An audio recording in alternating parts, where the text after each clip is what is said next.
Hello বন্ধুরা, দেখো ready হয়ে গেছি, যাচ্ছি হচ্ছে বন্ধুর রিসেপশানে। তো মেয়েকেও রেডি করে দিয়েছি।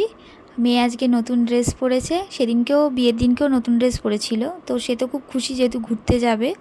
তো হাত পা ছোড়া দেখেই বোঝা যাচ্ছে খুব আনন্দ তার। তো চলেও এসেছি, বাড়ির ভীষণ কাছেই। তো দেখো মেয়ে গুলগুল করে সব কিছু দেখছে। তো আজকেও কিন্তু আমরা ম্যাচিং পরেছি তিনজনে। আমার মেয়ে বরের কাছেই বেশিরভাগ সময় ছিল, কারণ আমি তো শাড়ি পরে নিতে পারি না। তো এখানে ওরা ফটো সেশন করছিল, তাই জন্য এদিকে চলে এসেছি। এসে আমরাও একটু ফটো তুলে নিলাম। এটা হলো আমার ননদ। এবারে একটুখানি স্ন্যাক্সের জায়গায় গেলাম, একটু স্ন্যাক্স নিয়েছিলাম।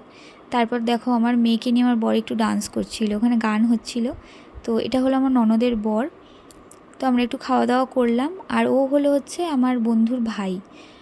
তো এখান থেকে একটুখানি কোলা টাইপের কিছু একটা নিয়েছিলাম। তারপর এদের দুজনকে দেখো, আমার মাথাটা খারাপ করে দেয়। ও হলো রোহিত, আমার বরের খুব পুরনো বন্ধু। তো ওদের সাথে আমি একটু তাল মিলিয়ে নিলাম। আর ওখানে গান হচ্ছিলো বলে একটুখানি ডান্স করছিলাম, বাট ইচ্ছা ছিল একটা রিলস বানানোর, হয়নি, যেহেতু খুব ভিড় ছিল, নাচ করতে পারিনি সেভাবে। তারপর মেয়ে কান্না করছিল বলে মেয়ের কাছে গেলাম, মেয়েকে একটু খাইয়ে দিলাম। ও ঘুমিয়েও পড়েছিল কিছুক্ষণ। তারপর খেতে চলে গেছিলাম, যেহেতু রাত হয়ে যাচ্ছিল, খেয়ে নিয়েছিলাম। তো স্যালাড নিয়ে নিলাম। তারপর নান হয়েছিল, নান, চানা, ফিশ ফ্রাই।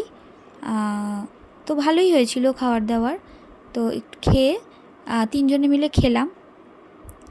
তারপর নিয়ে নিলাম পিস রাইস।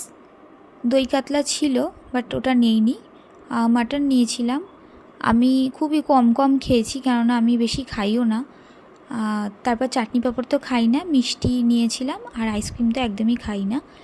এবার মেয়েকে দেখো খাইয়ে নিলাম। এবার মেয়ের হাসি দেখো, আমার বর হাসাচ্ছে আর ও হেসে যাচ্ছে। তারপরে আমরা গ্রুপে একটা ফটো তুললাম সব বন্ধুরা মিলে।